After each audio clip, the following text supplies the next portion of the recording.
Приветствую вас, дорогие друзья! Меня зовут Михаил Теремков, и в данном сюжете вы увидите процесс приободрения или же реставрации не таких уж и старых кресел родом из нулевых годов. Данный формат видео будет для меня новый, поскольку по просьбам трудящихся я решил сделать его с закадровой озвучкой. Поэтому, если вы досмотрите данное видео до конца, большая просьба оставить обратную связь. Итак, мы начинаем. Поехали!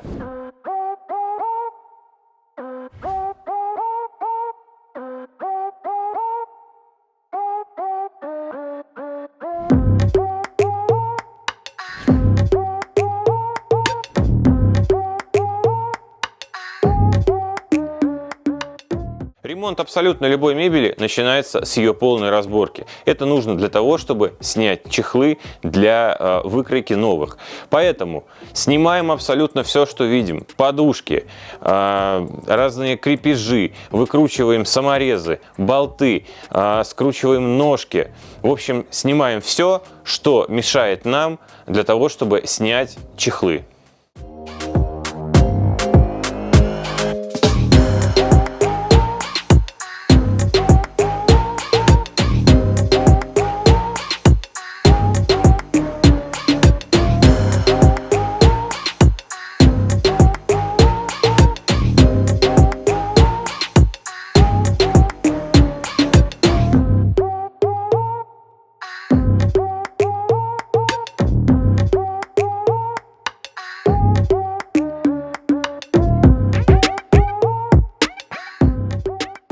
Деревянные элементы в мягкой мебели могут крепиться различными способами. В моем случае накладки на подлокотники держатся на шкантах. Поэтому, прежде чем снимать что-либо, обязательно убедитесь, что вы ничего при демонтаже не сломаете.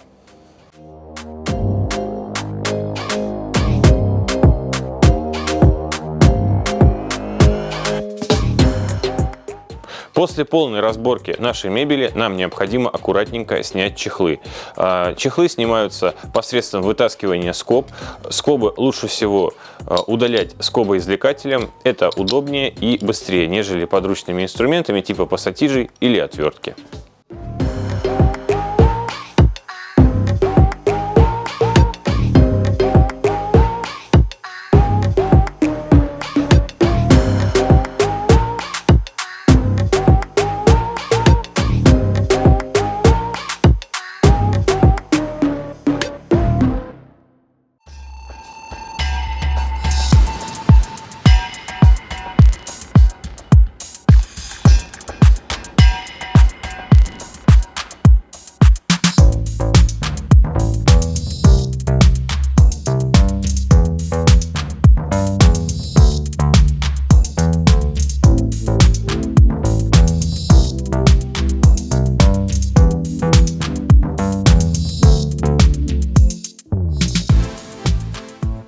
Следующим этапом проверяем натяжение спинок кресла. Натяжение могут создавать либо эластичная лента, либо пружинная змейка. Если в вашем случае пружинная змейка растянулась, скорее всего, она потребует замены. То же самое касается и эластичной ленты. Но в моем случае она немножечко растянулась, но не потеряла эластичность, поэтому замены она не требует. Я просто отпущу ее с одной стороны, натяну и зафиксирую скобами, обрезав излишки.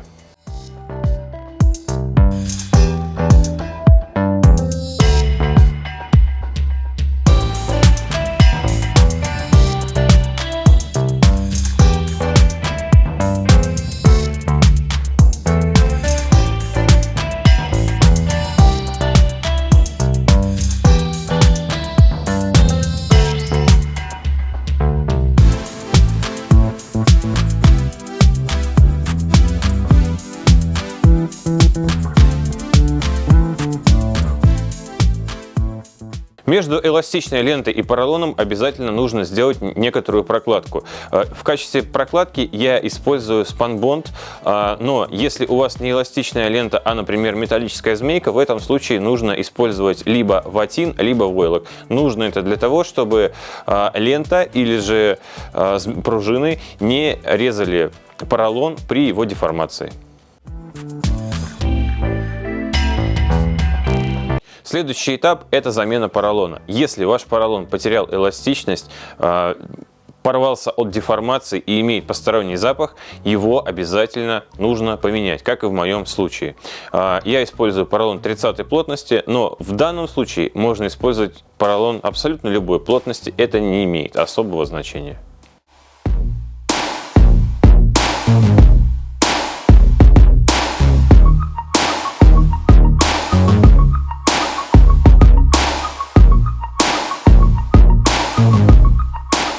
Синтепон является прокладкой между поролоном и тканью. Это увеличивает срок службы изделия, делает его более пышным и более приятным на ощупь. Но если у вас его нет, конечно, можно обойтись и без него.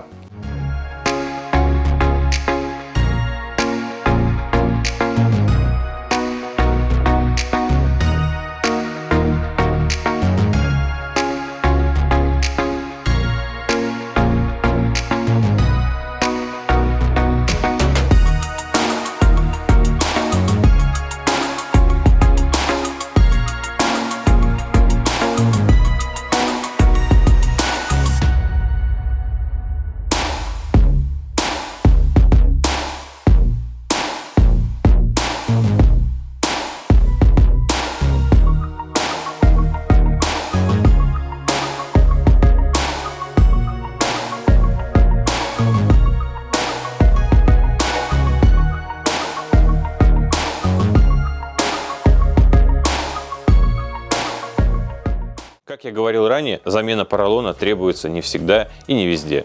Как в моем случае с подлокотниками, этот поролон всего лишь 10 мм толщиной, он не имеет посторонних запахов и повреждений, поэтому я просто оберну его синтепоном, и этого будет достаточно.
После обтяжки какой-либо детали нужно найти все отверстия для крепежа, зафиксировать их и сделать прокол для того, чтобы потом их было просто найти.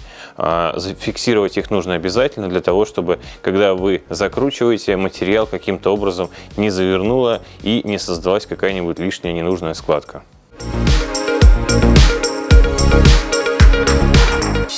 Как я говорил ранее, на пружинную змейку мы крепим войлок. Он не даст пружинам порвать материал, который находится над ним.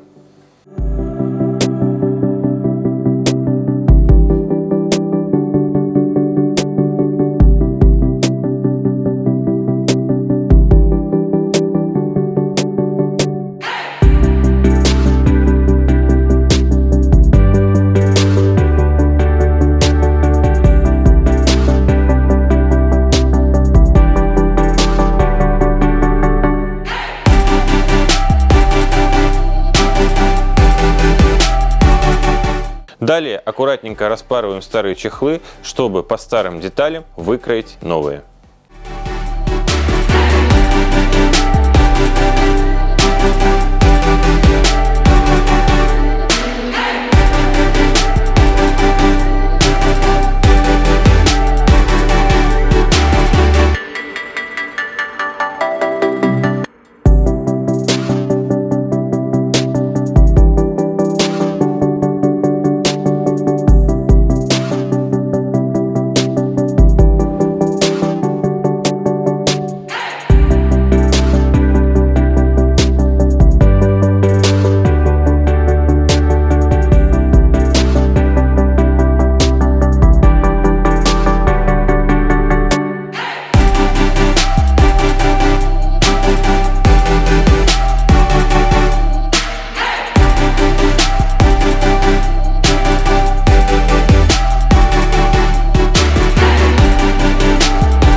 Для простого пошива чехлов без отстрочки я использую либо 70-ю нить, либо 45 LL. Ну а если вы делаете с отстрочкой, тут лучше использовать полиэстеровую нитку номер 20.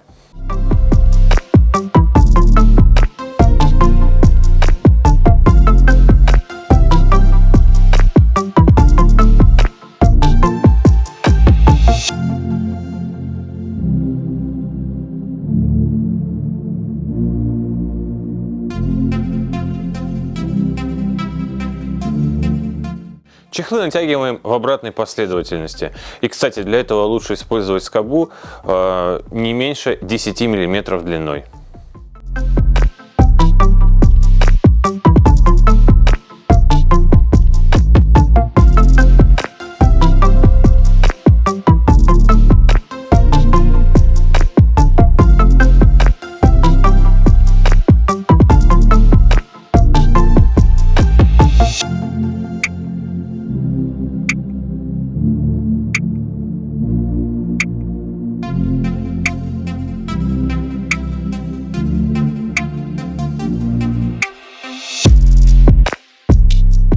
Сборку всех остальных деталей также производим в обратной последовательности. При этом будьте внимательны, хорошо бы, чтобы не осталось никаких лишних крепежей и деталей.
Ну а теперь переходим к работе с деревянными элементами. Для начала их нужно все хорошенько зачистить. Я буду использовать для этого наждачную бумагу и эксцентриковую шлифовальную машинку.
Обработку деревянных элементов я буду производить с помощью краскопульта и колерованной морилки. Наноситься она будет в несколько слоев.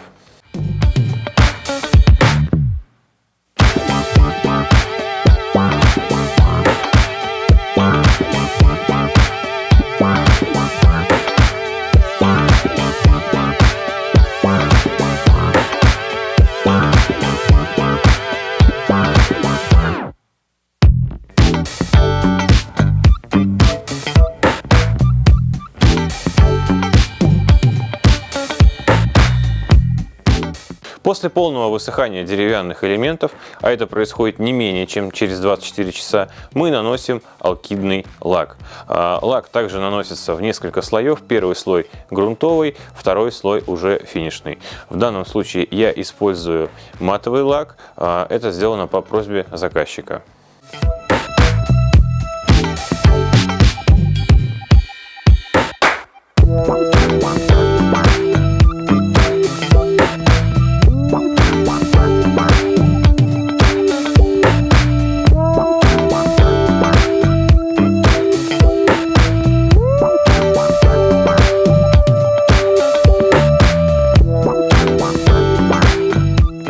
После полного высыхания лака, а это также не менее 24 часов, производим окончательную сборку нашего кресла в той последовательности, в которой мы это разбирали. В моем случае деревянные элементы, как я говорил ранее, крепятся с помощью шкантов. Нужно не забыть нанести клей ПВА для того, чтобы они хорошо держались.